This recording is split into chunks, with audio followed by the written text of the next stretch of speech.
Welcome to New Possibilities. I speak truth to power without fear. So as I head to my destination, I just want to do a couple of videos. This first video is about John Conyers.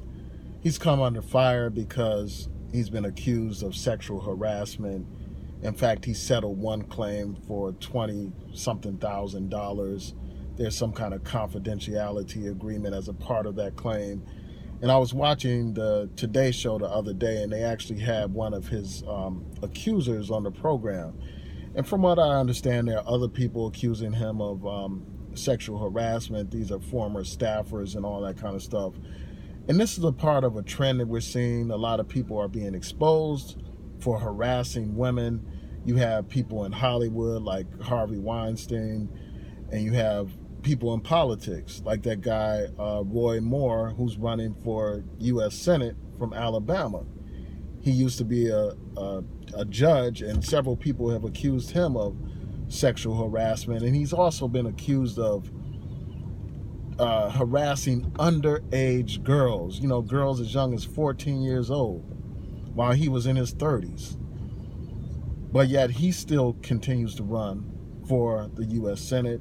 And in fact, President Trump tacitly endorsed him.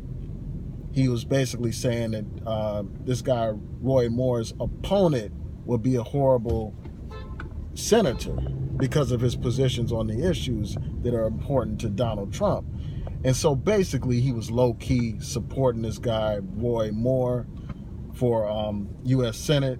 And people are going to continue to vote for him. There are people that will support him just because of his politics, neglecting the fact that he's, accused of harassing underage girls. So you have that situation.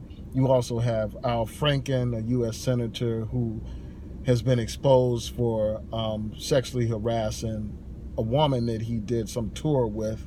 And there are actual photographs of this guy engaging in inappropriate behavior with this woman. And then very recently, I was shocked.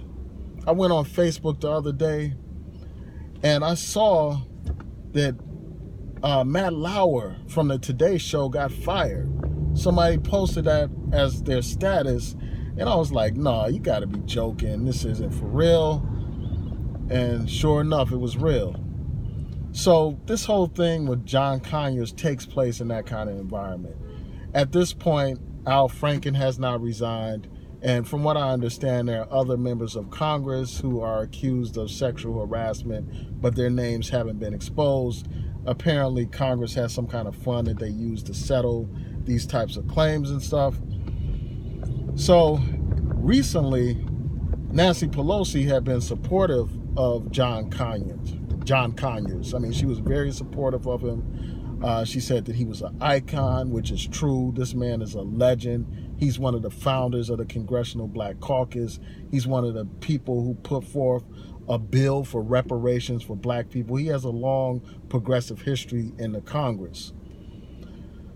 So she said that he was an icon. And at that time, she wasn't calling for his resignation. But recently, she gave a speech where she said that he should resign.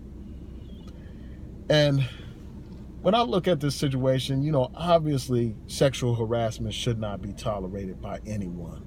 It shouldn't be tolerated in Congress. It shouldn't be tolerated in entertainment. It shouldn't be tolerated in the business world. And, so that's a fact. There's no dispute about whether or not it should be tolerated.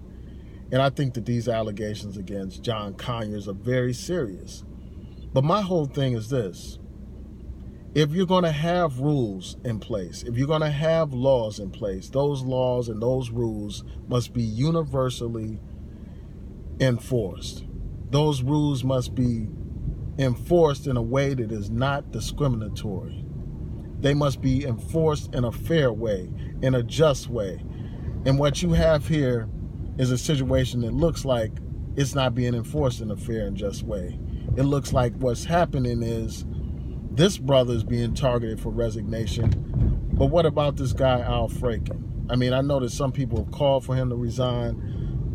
But at this point, until all these people are forced to resign, I don't think that John Conyers should forced to resign. You know, as long as you got that southern redneck right-wing idiot in Alabama still running and still getting support from the president, as long as you have Al Franken still in the Senate,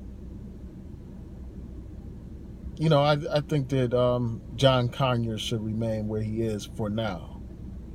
Now, once they decide that they're going to universally enforce these rules, then at that time, then my position may change.